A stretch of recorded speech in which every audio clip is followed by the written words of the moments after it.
नमस्कार दोस्तों, GST awareness में आपका फिर एक बार स्वागत है। जैसा कि आपको पता है कि असेसमेंट ईयर 2021-22 फाइनेंशियल ईयर 2020-21 31 मार्च 2021 को एंड हो गया है और इसी को देखते हुए इनकम टैक्स की तरफ से बहुत क्विक रिस्पांस दिखाते हुए आईटीआर के फॉर्म्स को पोर्टल पर अवेलेबल करवा दिया गया है। हालांकि आईटीआर 1 और आईटीआर 4 के फॉर्म को ही अभी पोर्टल पर अवेलेबल कराया गया है। बाकी जितने भी फॉर्म्स है वो भी बहुत जल्दी अपलोड कर दिए जाएंगे।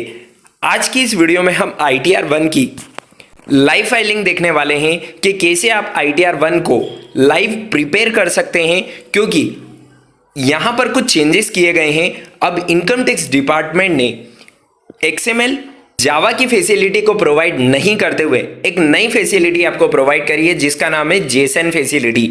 जी हाँ दोस्तों, जेसन फैसिलिटी का यूज करते हुए अब आपको अपने आईटीआर को प्रिपेयर करना है। तो जेसन यूटिलिटी आपके लिए एक नई यूटिलिटी है, आपको इसके अंदर किसी प्रकार की कोई गलती नहीं करनी है। तो आज की इस वीडियो में हम स्टेप बाय स्टेप आईटीआर को कैसे प्रिपेयर करना है, कैसे जेसन की फाइल को जनरेट करना है, सारी चीजें लाइव देखने वाले हैं। तो वीडियो में आखिरी तक बने रहिएगा। चलिए दोस्तों, बिना किसी देरी के आज की इस वीडियो को स्टार्ट करते हैं। सबसे पहले आपको इनकम टैक्स की official website income tax India efiling.gov.in पर आ जाना है। इस इनकम टैक्स पोर्टल की लिंक आपको डिस्क्रिप्शन बॉक्स में भी मिल जाएगी, आप वहां से भी इस पर डायरेक्ट आ सकते हैं। इस पर आने के बाद में आपको राइट हैंड साइड पर डाउनलोड का ऑप्शन मिलेगा। वहां पर फर्स्ट ऑप्शन आपको देखने को मिलेगा आईटी रिटर्न प्रिपरेशन सॉफ्टवेयर। आपको आईटी रिटर्न प्रिपरेशन सॉफ्टवेयर पर क्लिक करना है। जैसे ही आप उस पर क्लिक करेंगे, जैसे ही आप आईटी रिटर्न प्रिपरेशन के सॉफ्टवेयर पर क्लिक करेंगे तो आपके सामने कुछ नया इंटरफेस ओपन होगा। जैसे ही वो इंटरफेस ओपन होगा तो वहां पर आपको नीचे की साइड में 4 ऑप्शन देखने को मिलेंगे, जिसमें सबसे पहला ऑप्शन है आईटी रिटर्न प्रिपरेशन सॉफ्टवेयर। इसके अंदर आपको इनकम टैक्स रिटर्न्स के सारे फॉर्म्स की यूटिलिटी को प्रोवाइड किया जाता है। उसके बाद सेकंड ऑप्शन है अदर फॉर्म्स प्रिपरेशन सॉफ्टवेयर, यानी कि इनकम टैक्स रिटर्न्स के फॉर्म को छोड़ के जितने भी अदर फॉर्म्स होते हैं, जैसे ऑडिट रिपोर्ट को फाइल करने के लिए अदर फॉर्म्स प्रोवाइड किए जाते हैं 3CA 3CD, तो वो सारे फॉर्म्स के सॉफ्टवेयर यानी कि यूटिलिटी आपको अदर फॉर्म के प्रिपरेशन सॉफ्टवेयर के अंदर देखने को मिलती है। उसके बाद है डीएससी मैनेजमेंट सॉफ्टवेयर। यदि आपका इनकम टैक्स का रिटर्न प्रिपेयर हो जाता है तो उसके बाद में आपको उसे वेरीफाई करना होता है और आप उसे डीएससी से वेरीफाई कर सकते हैं। तो डीएससी के लिए भी आपको यहाँ पर एक यूटिलिटी दी गई है, तो उस यूटिलिटी को यूज करते हुए आप डीएससी को यहाँ पर यूज कर पाएंगे। और लास्ट ऑप्शन है एक्सएमएल एंड जेसन स्कीमा। तो चलिए दोस्तों, आज हम बात करने वाले हैं आईटी रिटर्न्स प्रिपरेशन सॉफ्टवेयर की। जैसा कि आप देख सकते हैं स्क्रीन पर, असेसमेंट ईयर 2021-22 के लिए आपको आईटीआर 1 एंड आईटीआर 4 की यूटिलिटी को प्रोवाइड करवा दिया गया है। सबसे पहले यह जानना बेहद ज़्यादा जरूरी है कि आईटीआर 1 किसको फाइल करना होता है और आईटीआर 4 किसे फाइल करना होता है। तो आईटीआर 1 के बारे में पहले जान लेते हैं। ITR 1 for individuals being a resident other than not ordinary resident having total income up to ₹50 lakh, यानी कि ऐसा कोई पर्सन जो इंडियन रेसिडेंट है और जिसकी टोटल इनकम 50 लाख रुपए से ज़्यादा की नहीं है।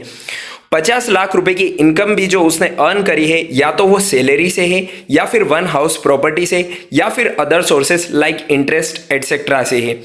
उसके बाद में अगर उसकी कोई एग्रीकल्चर इनकम है तो एग्रीकल्चर इनकम 5000 रुपीज से एक्सेस नहीं होना चाहिए, यानी कि 5000 रुपये तक ही होना चाहिए। इसी केस में आप आईटीआर 1 को फाइल कर पाएंगे। आईटीआर 1 कौन टैक्स पेयर फाइल नहीं कर सकता है? ITR 1 not for an individual who is either director in a company or has invested in unlisted equity shares or in case where TDS has been deducted under section 194N, यानी कि यदि आप किसी company के अंदर director हैं तब भी आप आईटीआर 1 फाइल नहीं कर सकते हैं, या फिर आपने किसी अनलिस्टेड इक्विटी शेयर्स के अंदर इन्वेस्टमेंट कर रखा है तब भी आप आईटीआर 1 फाइल नहीं कर सकते हैं। और इसके अलावा जो तीसरी कंडीशन है वो है यदि आपका TDS अंडर सेक्शन 194N के तहत कटा है तब भी आप आईटीआर 1 नहीं फाइल कर सकते हैं। टीडीएस अंडर सेक्शन 190N किस केस में कटता है उसे जान लेते हैं एक बार। अगर आपने पूरे फाइनेंशियल ईयर के अंदर 1 करोड़ रुपए से ज्यादा की कैश विड्रॉल करी है तो उस पर आपकी टीडीएस की लायबिलिटी आ जाती है, और उस लाइबिलिटी के ऊपर जो टीडीएस डिडक्ट होता है वो टीडीएस अंडर सेक्शन 194N के तहत डिडक्ट होता है। तो यदि आपका कोई ऐसा टीडीएस डिडक्ट हुआ है जो अंडर सेक्शन 194N के तहत आता है, तब भी आप ITR 1 फाइल नहीं कर सकते हैं। चलिए दोस्तों, ये तो हो गई ITR 1 से रिलेटेड बातें। अब बात कर लेते हैं ITR 1, ITR 4 कौन टैक्स पेयर फाइल कर सकते हैं। For individual, HUF and firms other than LLP being a resident having total income up to ₹50 lakh and having income from business and profession which is computed under section 44AD, 44ADA and 44AEE।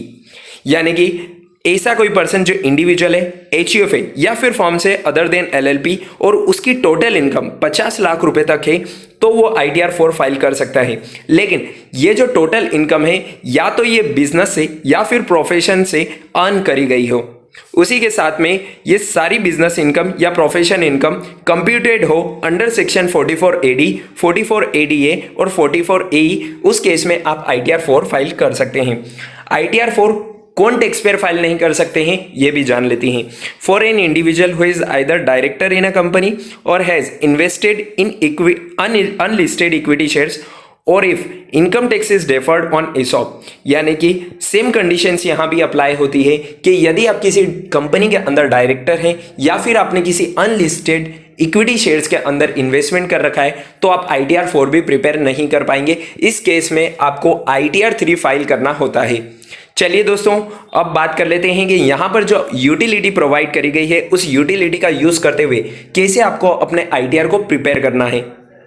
एक चीज तो आपको यहां पर clear हो गई होगी कि ITR 1 और ITR 4 के लिए एक ही यूटिलिटी आपको यहां पर प्रोवाइड करी गई है, यानी कि आप एक ही यूटिलिटी का यूज करते हुए अपने ITR 1 और ITR 4 को प्रिपेयर कर सकते हैं। सबसे पहले आपको इसे डाउनलोड कर लेना है, उसके लिए आपको इस पर क्लिक करना है। जैसे ही आप इस पर क्लिक करेंगे तो ये यूटिलिटी डाउनलोड हो जाएगी। यूटिलिटी की डाउनलोड होने के बाद आपको इसे अपने डाउनलोड के ऑप्शंस में जाके एक्सट्रैक्ट कर लेना है। जैसे ही आप एक्सट्रैक्ट करेंगे तो आपके सामने कुछ ऐसी फाइल्स दिखेगी जिसका नाम है ITD ई फाइलिंग सेटअप 0.1.E।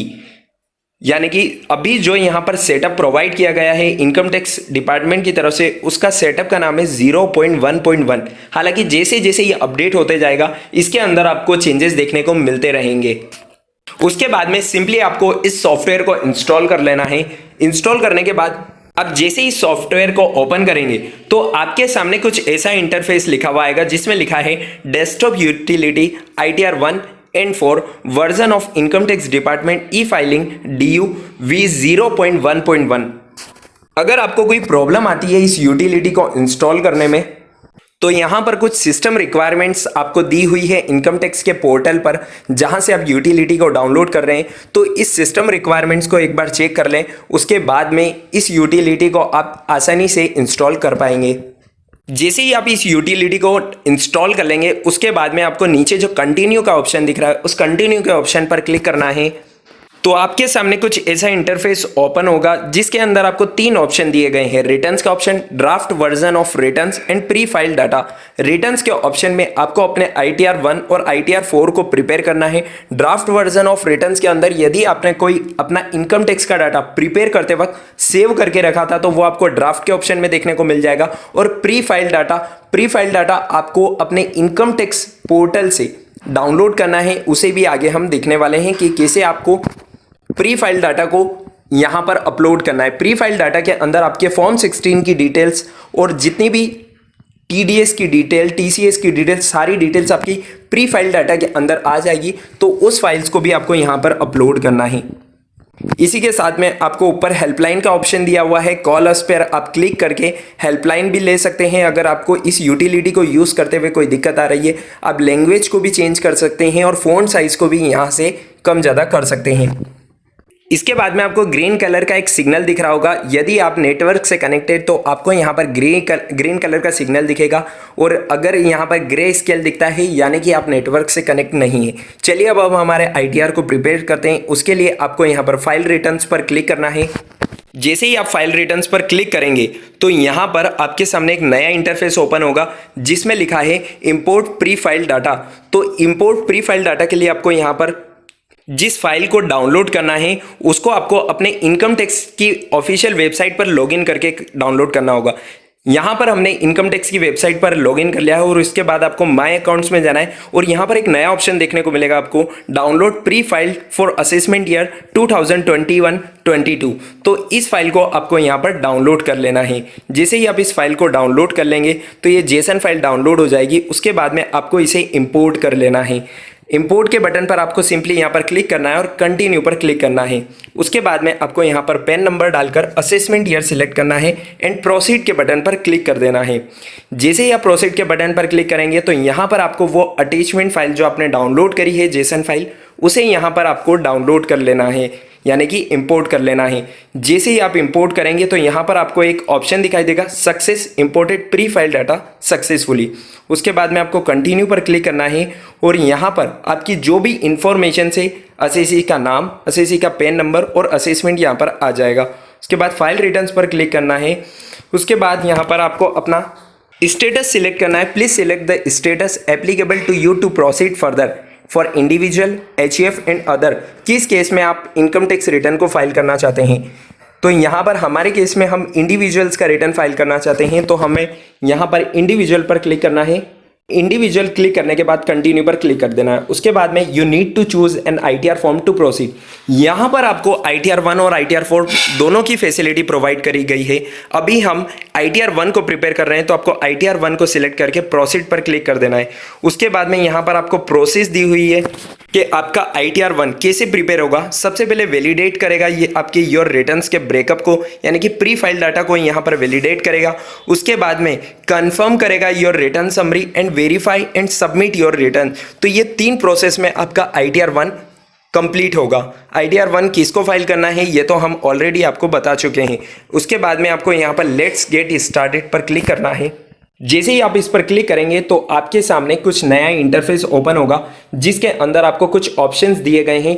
इन ऑप्शंस को आपको बहुत ज़्यादा सावधानी से यहाँ पर पढ़ना है और उसके बाद में इसे सिलेक्ट करना है।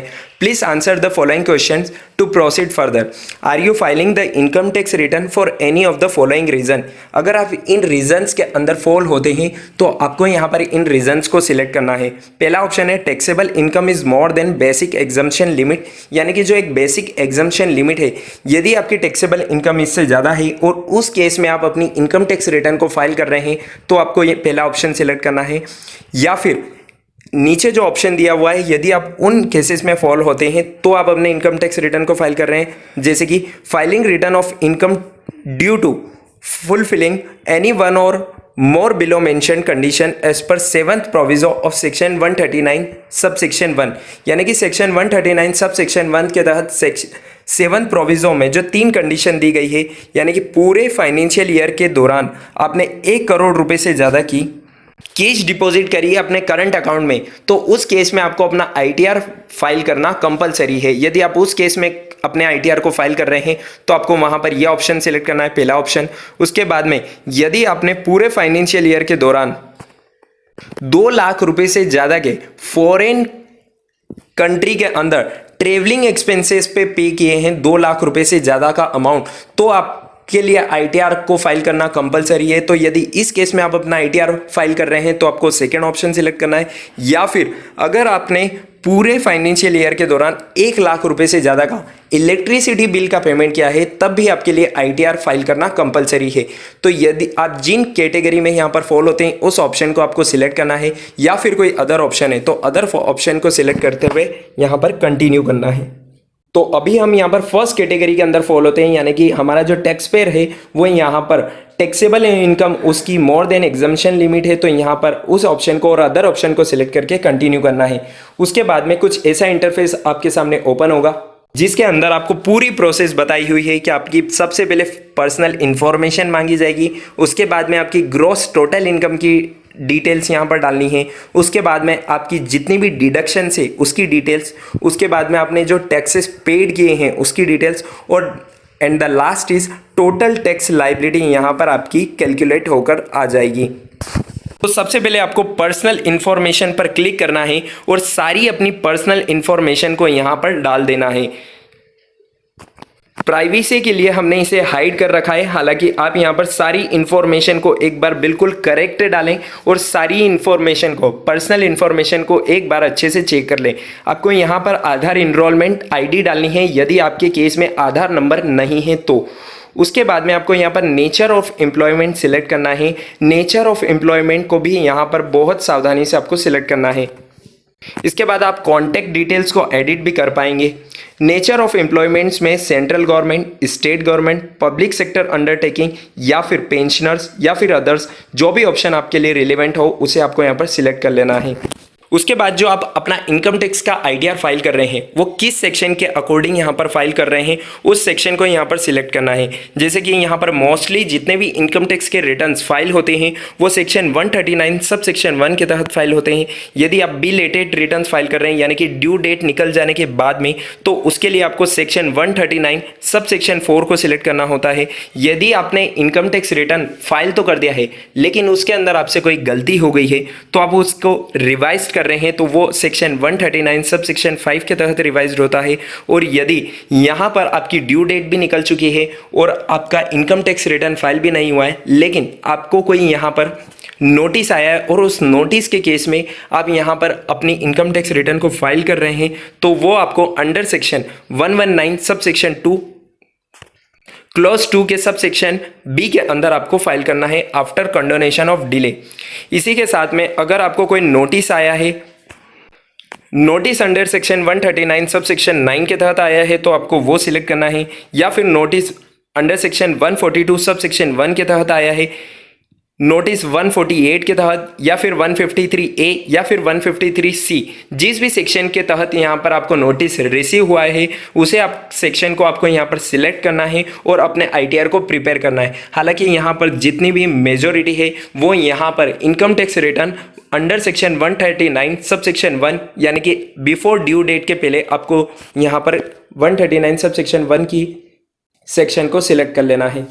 जैसे ही आप इस सेक्शन को सिलेक्ट कर लेंगे उसके बाद में आपको यहाँ पर are you opting for new tax regime under section 115AC, यानी कि अगर आप यहाँ पर अब आपके पास इनकम टैक्स को यहाँ पर टैक्सेबल इनकम को कैलकुलेट करने के लिए दो टैक्स रिजिम है, old tax regime and new tax regime. यहाँ पर आपको उस टैक्स रिजिम को सिलेक्ट करना है। न्यू टैक्स रिजिम के तहत आपको किसी तरह की कोई डिडक्शन प्रोवाइड नहीं करी जाएगी और ओल्ड टैक्स रिजिम के तहत आपको डिडक्शंस क्लेम करने के लिए आपके पास राइट्स है। लेकिन अगर आप न्यू टैक्स रिजिम को सिलेक्ट करते हैं तो यहाँ पर जो आपकी टैक्सेबल इनकम है वो 5 लाख रुपये से कैलकुलेट करी जाएगी और ओल्ड टैक्स रिजिम में आपकी टैक्सेबल इनकम जो पहले एप्लीकेबल थी 2.5 लाख रुपये से वहाँ से कैलकुलेट करी जाएगी। तो आपको यहाँ पर जो न्यू टैक्स रिजिम है अंडर सेक्शन 115BAC के तहत अगर आप इनकम टैक्स रिटर्न फाइल करना चाहते हैं तो आपको यहाँ पर यस सिलेक्ट करना है। अगर नहीं करना चाहते हैं तो इसे सिंपली नो सिलेक्ट करना है। हमारे केस में हम इस पर नो सिलेक्ट करना चाहते हैं, हम ओल्ड रिजिम में ही जाना चाहते हैं। उसके बाद में यहाँ पर आपको कंपलसरी अपने एक बैंक अकाउंट की डिटेल्स डालना मैंडेटरी है, जिसके अंदर आपका रिफंड अगर बनता है तो वो यहाँ पर इनकम टैक्स के डिपार्टमेंट की तरफ से भेजा जाएगा। तो आपको यहाँ पर एड अनदर पर क्लिक करना है और यहाँ पर अपने प्राइमरी बैंक अकाउंट की डिटेल्स को प्रोवाइड करना है। सबसे पहले आपको बैंक का IFSC code, name of the bank and account number, और उसके बाद में एक ऑप्शन दिया हुआ है get refund credited in this bank account. यदि आपके एक से ज़्यादा बैंक अकाउंट है तो यहाँ पर आपको सारी बैंक अकाउंट की डिटेल्स को डालना है, जो भी असेसी के बैंक अकाउंट है। ऐड के बटन पर ऑप्शन पर क्लिक करके आप सारी बैंक अकाउंट की डिटेल्स को यहाँ पर डाल सकते हैं और जिस भी बैंक अकाउंट की डिटेल्स आपने डाली है उसके अंदर जिस भी अकाउंट में आप रिफंड को क्लेम करना चाहते हैं तो उसे यहाँ पर नीचे गेट इस refund credited in this bank account के आगे जो चेकबॉक्स बना हुआ है उस पर क्लिक करके आप उस बैंक अकाउंट में अपने रिफंड को क्लेम कर सकते हैं। जैसे ही आप उस पर क्लिक करेंगे तो आपकी बैंक डिटेल्स यहाँ पर सिलेक्ट हो जाएगी और नॉमिनेटेड फॉर रिफंड पर भी यहाँ पर आपको टिक देखने को मिल जाएगा। इसके बाद में आपको कंफर्म बटन पर क्लिक करना है तो आपकी पर्सनल इंफॉर्मेशन का पहला जो टैब है वो कंप्लीट हो चुका है। उसके बाद में आपको next tab gross total income पर क्लिक करना है और ग्रॉस टोटल इनकम पर क्लिक करके यहाँ पर अपने पूरे फाइनेंशियल ईयर की जो ग्रॉस टोटल इनकम है उसे यहाँ पर डालना है। Verify your income sources details, यानी कि आपकी ग्रॉस सैलरी, पूरे फाइनेंशियल ईयर की जो ग्रॉस सैलरी है उसे यहाँ पर डालना है। हालांकि प्री फिल्ड डाटा में अगर आपकी ये सारी इन्फॉर्मेशन ऑलरेडी फाइल्ड है तो वो सारी इन्फॉर्मेशन आपको यहाँ पर देखने को मिल जाएगी। सबसे पहले हम यहाँ पर ग्रॉस सैलरी डाल देते हैं जो हमारे एसएससी की बनती है। यहाँ पर 8,50,000 रुपये हमने यहाँ पर salary as per section 17 sub section 1 यहाँ पर डाल दी है। उसके बाद में यहाँ पर value of perquisites as per section 17 sub section 2 हमने 50,000 यहाँ पर डाल दिए हैं। उसके बाद में यहाँ पर जो एग्जम्प्ट अलाउंस है, अगर आपके केस में कुछ है तो आपको यहाँ पर उस नेचर को सिलेक्ट कर लेना है। सेक्शन 10(5) यह सारी सेक्शन यहाँ पर आपको देखने को मिल जाएगी। अगर आपके केस में हाउस रेंट अलाउंस है तो उसका ऑप्शन भी यहाँ पर आपको देखने को मिल जाएगा। हमारे एसएससी के केस में 75,000 का हाउस रेंट अलाउंस है तो उसे हमने यहाँ पर डाल दिया है। उसके बाद में और भी अगर आपकी एक से ज़्यादा एग्जम्पशन है तो आप वहाँ पर एड के ऑप्शन पर क्लिक करके डाल सकते हैं। उसके बाद में प्रोफेशनल टैक्स जो आपने पेड किया है उसकी डिटेल्स यहाँ पर डाल देनी है। इसके बाद में लास्ट सेव के बटन पर क्लिक करके आपको सारी इन्फॉर्मेशन को सेव कर लेना है। यहाँ पर आप देख सकते हैं सारी इन्फॉर्मेशन ऑलरेडी सेव हो गई है। यहाँ पर एग्जम्पशन अलाउंस भी आपकी आ गई है। उसके बाद में डिडक्शन अंडर सेक्शन 16 भी आपको यहाँ पर देखने को मिल रही है। और यहाँ पर जो income chargeable under the head of salary आई है 7,72,500 वो भी आपको यहाँ पर देखने को मिल रही है। इसे आपको एक बार यहाँ पर वेरीफाई कर लेना है और उसके बाद में जो आपने यहाँ पर इनकम फ्रॉम हाउस प्रॉपर्टी डाली है उसका ब्रेकअप आपको यहाँ पर डालना है। तो उसके लिए आपको एड ब्रेकअप पर क्लिक करना है और यहाँ पर जो आपकी इनकम हुई है हाउस प्रॉपर्टी से वो सेल्फ ऑक्यूपाइड है या फिर लेट आउट है वो उसकी डिटेल्स यहाँ पर डालना है। सेल्फ ऑक्यूपाइड के केस में interest payable on borrowed capital आपको डालना है जो कि यहाँ पर 2 लाख रुपये हमारे केस में है तो हमने यहाँ पर वो डाल दी है। और जैसे ही ये यहाँ पर डाल के आप सेव करेंगे तो आपकी जो डिटेल्स है यहाँ पर जो डिडक्शन है वो यहाँ पर आपको मिल जाएगी और आपकी जो ग्रॉस टोटल इनकम है वो यहाँ पर 7,72,500 से कम होके 5,72,500 हो जाएगी। उसके बाद में यदि आपकी कोई इनकम फ्रॉम अदर सोर्स है तो आपको यहाँ पर डालना है लाइक सेविंग बैंक के इंटरेस्ट की इनकम है तो आपको यहाँ पर उसे डाल देना है यस करके। उसके बाद में अगर आपकी कोई bank, post office, corporative society की कोई इनकम है या फिर आपकी कोई फैमिली पेंशन इनकम है तो आपको यहाँ पर डालना है। हमारे केस में कुछ भी नहीं है तो इसे सेव करके हम आगे बढ़ जाते हैं। तो हमारी जो यहाँ पर ग्रॉस टोटल इनकम आई है 5,73,135 की, हमें इसे कंफर्म कर देना है। तो हमारी सेकेंड टेप भी यहाँ पर कंप्लीट हो चुकी है। अब हमें यहाँ पर हमारी डिडक्शंस की डिटेल्स डालनी है। पर्सनल इन्फॉर्मेशन कंप्लीट हो चुकी है, ग्रॉस टोटल इनकम कंप्लीट हो चुकी है। अब हमें डिडक्शन की डिटेल्स डालना है। अगर आपने कोई पूरे फाइनेंशियल ईयर के दौरान कोई LIC पेड करी है या फिर ट्यूशन फीस की डिडक्शन आपको क्लेम करना है सेक्शन 80(c)(d) के तहत, 80(d) के तहत अगर आपने कोई मेडिकल पॉलिसी ले रखी है या फिर आपने 80(g) के तहत कोई डोनेशंस या चैरिटेबल ट्रस्ट में पेमेंट किया है या फिर 80(a) certain donation of scientific research के लिए आपने कोई डोनेशन दिया है। उसके अलावा 80 TTA के अंदर जो आपने सेविंग बैंक इंटरेस्ट की इनकम दिखाई थी अदर सोर्सेज के अंदर, उसी की डिडक्शन आप सेक्शन 80 TTA के अंदर क्लेम करेंगे। उसी के साथ में 80 TTB यदि आपको कोई इंटरेस्ट मिला है आपके डिपॉजिट्स के ऊपर तो ये सारी डिडक्शन आप यहाँ पर क्लेम कर सकते हैं। अगर ऐसी कोई डिडक्शन जो आपको यहाँ पर देखने को नहीं मिल रही है तो आपको नीचे शो ऑल डिडक्शंस पर क्लिक करना है, तब आपको यहाँ पर सारी सेक्शंस देखने को मिल जाएगी। आपको यहाँ पर सिंपली उसे सिलेक्ट करना है। जैसे LIC के केस में अगर आपकी कोई डिडक्शन है तो आपको सिलेक्ट करना है, एड के बटन पर क्लिक करना है और यहाँ पर जितनी LIC आपने पूरे फाइनेंशियल ईयर में पेड करी है उसे यहाँ पर डाल देना है। उसके बाद में यहाँ पर आपको एक वार्निंग दी जाएगी, under section 80C is more than deduction details provider by the employer, please reverify. यानी कि आपके जो प्री फिल्ड डाटा के अंदर डिडक्शन है उससे यहाँ पर आपने ज़्यादा डिडक्शंस क्लेम कर रखी है। तो यदि आपके पास इसका प्रूफ है तो आप इसे यहाँ पर सेव करके आगे बढ़ सकते हैं। जैसे ही इसे आप सेव करेंगे तो यहाँ पर आप देख सकते हैं आपको अपनी डिडक्शंस को वेरीफाई कर लेना है और उसके बाद में कंफर्म बटन पर क्लिक करके इसे सेव कर लेना है। तो यहाँ पर आपकी 3 टेप कंप्लीट हो चुकी है, पर्सनल इन्फॉर्मेशन की, ग्रॉस टोटल इनकम की और टोटल डिडक्शंस की। एंड यहाँ पर आपको यहाँ पर जो नेक्स्ट डिटेल्स डालनी वो है टैक्सेस पेड की details. Verify your taxes paid details, यानी कि अगर आपकी कोई टीडीएस डिडक्ट हुआ है पूरे फाइनेंशियल ईयर के दौरान तो आपको यहाँ पर अपने 26A के फॉर्म से यहाँ पर वेरीफाई कर लेना है। आपको सिंपली व्यू फॉर्म 26A पर क्लिक करना है और सारी इंफॉर्मेशन को यहाँ पर वेरीफाई कर लेना है। यदि आपका कोई टीसीएस डिडक्ट हुआ है तो उस इंफॉर्मेशन को भी आपको वेरीफाई कर लेना है और कंफर्म बटन पर क्लिक करके सारी इंफॉर्मेशन को सेव कर लेना है। अब हमारे पास सिर्फ लास्ट स्टेप बची है टोटल टैक्स लायबिलिटी की। उसके बाद में हमारा आईटी रिटर्न्स कंप्लीट प्रिपेयर हो जाएगा। तो आपको टोटल टैक्स लायबिलिटी पर क्लिक करना है और यहाँ पर जितनी आपकी ग्रॉस टोटल निकल इनकम आ रही है उस पर जो आपकी टैक्स लायबिलिटी बनती है आफ्टर टीडीएस, तो वो आपको यहाँ पर शो हो जाएगी।